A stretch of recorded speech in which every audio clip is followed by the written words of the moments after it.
Hello दोस्तों, स्वागत है आपका मेरे YouTube चैनल में। अब अपन आज सक्रियता श्रेणी के मध्य स्थित धातुओं का निष्कर्षण करने जा रहे हैं। जो इसके पहले वाले वीडियो में आपने देखा था कि सक्रियता श्रेणी के नीचे जो होती हैं उनका अपन ने निष्कर्षण देखा था, लेकिन सक्रियता श्रेणी के मध्य स्थित धातुओं का निष्कर्षण यहाँ पर ये मुख्य रूप से धातुएं हैं जैसे कि आपके सामने है फेरस, जिंक, लेड और कॉपर, Fe, Zn, Pb और Cu। ये मध्य में स्थित होते हैं और इनकी क्रियाशीलता मध्य वाली होती है। तो यह प्रकृति में सल्फाइड और कार्बोनेट के रूप में पाए जाते हैं। किस रूप में पाए जाते हैं? ये जो धातु होते हैं वो प्रकृति में सल्फाइड और कार्बोनेट के रूप में पाए जाते हैं। सल्फाइड और कार्बोनेट के रूप में पाए जाते हैं।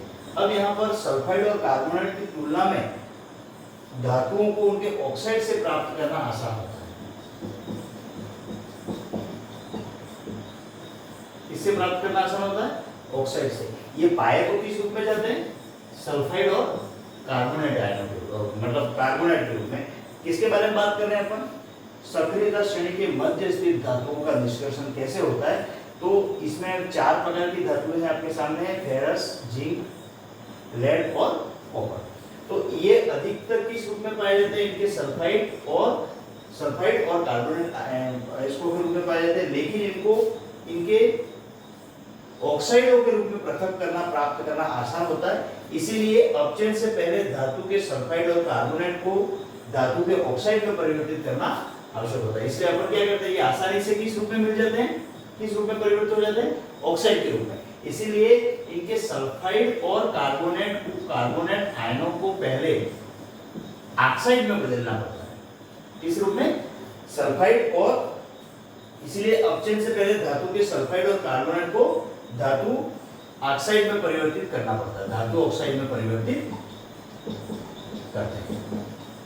ध्यान रखना इधर देखो, बहुत इजी बात है। इनका निष्कर्षण करने के लिए अपन को प्राप्त ये किस रूप में मिलते हैं? सल्फाइड और कार्बोनेट आयनों के रूप में। लेकिन इनको पृथक करने के लिए इनके ऑक्साइड में बदल देते हैं तो ये आसानी से पृथक हो जाते हैं। इसलिए सबसे पहले सल्फाइड और कार्बोनेट को उनके धातु ऑक्साइडों में बदला जाता है। सल्फाइड अयस्क को वायु की उपस्थिति में अधिक ताप पर गर्म करने पर वह ऑक्साइड में परिवर्तित हो जाता है। सल्फाइड अयस्क जो है वो वायु की उपस्थिति में अधिक ताप पर गर्म करने पर किसमें परिवर्तित हो जाता है? ऑक्साइड में परिवर्तित हो जाता है। किसमें परिवर्तित हो जाता है? ऑक्साइड में परिवर्तित। और इस प्रक्रिया को भर्जन कहते हैं।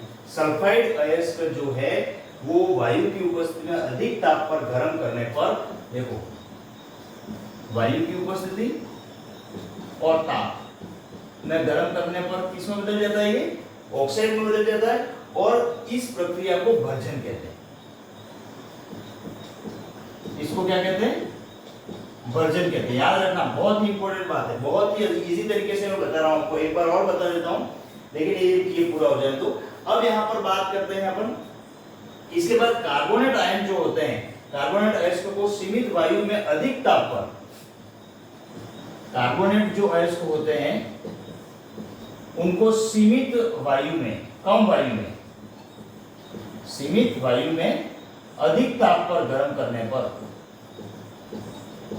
वो ऑक्साइड में परिवर्तित होते हैं। और इस क्रिया को अपन निस्तापन कहते हैं। समझा आप चीज को? बहुत ही इजी तरीके से मैंने बताया है। देखिए, सक्रियता श्रेणी के मध्य स्थित धातुओं का निष्कर्षण करने में फेरस, जिंक, लेड और कॉपर होते हैं। ये इस रूप में मिलते हैं, सल्फाइड और कार्बोनेट आयनों के रूप में मिलते हैं।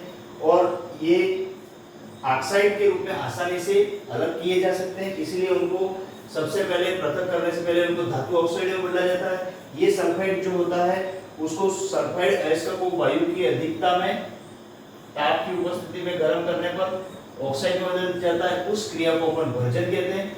और कार्बोनेट जो एच होता है उसको सीमित वायु में, कम वायु में अधिक ताप पर गर्म करने पर ऑक्साइड में बदल जाते हैं और ऑक्साइड से फिर आसानी से उनको धातु आयनों में बदल दिया जाता है और इस प्रक्रिया को ये निस्तापन कहा जाता है। अब यहाँ पर ये जो दोनों रिएक्शन हैं, एक तो अपन ने भर्जन किया और दूसरा किया निस्तापन, भर्जन और निस्तापन। तो देखो भर्जन में जैसे ZnS प्लस वायु की उपस्थिति है, 3 कर दो, इधर 2 कर दो, वायु की उपस्थिति में यहाँ पर ZnO प्लस SO2 में बदल जाएगा, ठीक है। जिंक ऑक्साइड, ये सल्फाइड H का है, सल्फाइड H को वायु की उपस्थिति में गर्म किया, गर्म करने पर यहाँ ताप की उपस्थिति रहेगी, ठीक है। देखो ये दोनों हैं, इसको ZnS ऑक्सीजन गर्म करने पर जिंक ऑक्साइड और सल्फर डाइऑक्साइड मिलेगी। तो इस क्रिया को तो अपन कहते हैं भर्जन, इसको क्या बोलते हैं भर्जन। और दूसरी रिएक्शन है ZnCO3, ये कार्बोनेट गैस है, ताप की उपस्थिति में गर्म करने पर वायु की उपस्थिति में zinc oxide plus carbon dioxide बदल जाएगा। देखो यहाँ पर एक याद रखने वाली बात क्या आपके सामने दिख रही है बहुत इजी तरीके से, क्या ये जो जिंक सल्फाइड है वो ऑक्सीजन की उपस्थिति में, ताप की उपस्थिति में गर्म करते हैं तो ये जिंक ऑक्साइड में बदलता है और SO2 निकलती है। क्यों SO2 इसलिए निकल रही है, सल्फर डाइऑक्साइड इसलिए निकल रही है क्योंकि यह कौन सा गैस है, सल्फाइड, कौन सा गैस है सल्फाइड। और यहाँ पर देखो ZnCO3 सीमित वायु की उपस्थिति में zinc oxide plus carbon dioxide निकल गया। कार्बन डाइऑक्साइड क्यों निकल रही है, क्योंकि यह कार्बोनेट है, कौन सा इसके कार्बोनेट है। तो यहाँ पर आपको ये दोनों चीजें अच्छी तरह से, इसको कहते हैं भर्जन और इसको कहते हैं निस्तापन, ये दोनों चीजें याद रखनी है। फिर आपको आसानी से क्या करना है, आसानी से आपने जो ये पृथक किया उसके बाद इसको उपयुक्त उपाचयक जो होते हैं का उपयोग करके धातु ऑक्साइड से धातु प्राप्त की जाती है। जैसे कि ये ZnO है, उसकी क्रिया कार्बन से करा देंगे तो जिंक प्लस कार्बन डाइऑक्साइड दोनों बाहर निकल जाएंगे और ताप की उपस्थिति। तो ये क्या है, अपचयक, इसको अपचित कर देता है ये, ठीक है। तो ये कार्बन के साथ गर्म करने पर जिंक धातु में ये इसका अपचयन हो जाता है। इसी प्रकार से सभी धातुओं को इस तरह से अपचित किया जाता है। तो कार्बन का उपयोग कर धातु के ऑक्साइड को धातु में अपचयन करने के अलावा विस्थापन अभिक्रिया का भी प्रयोग किया जा सकता है। ये आपकी किताब में बताया गया, जैसे कि सोडियम, कैल्शियम, एल्यूमिनियम आदि को अपचयक के रूप में उपयोग किया जा सकता है। यहाँ पर कार्बन को अपचयक के रूप में उपयोग में लाया गया। तो आप ये चीज अच्छी तरह से समझ गए होंगे, मेरे ख्याल से समझ गए कि सक्रियता श्रेणी के मध्य स्थित धातुओं को अपन किस तरह से निष्कर्षित करते हैं। तो ये दोनों चीजें मैंने आपको अच्छी तरह से बता दी। भर्जन हो गया, उसके बाद निस्तापन हो गया, तो ये आपको ध्यान रखना है। हाँ, उसके बाद ठीक है, तो ये सभी चीजें आपको ध्यान में रखनी है।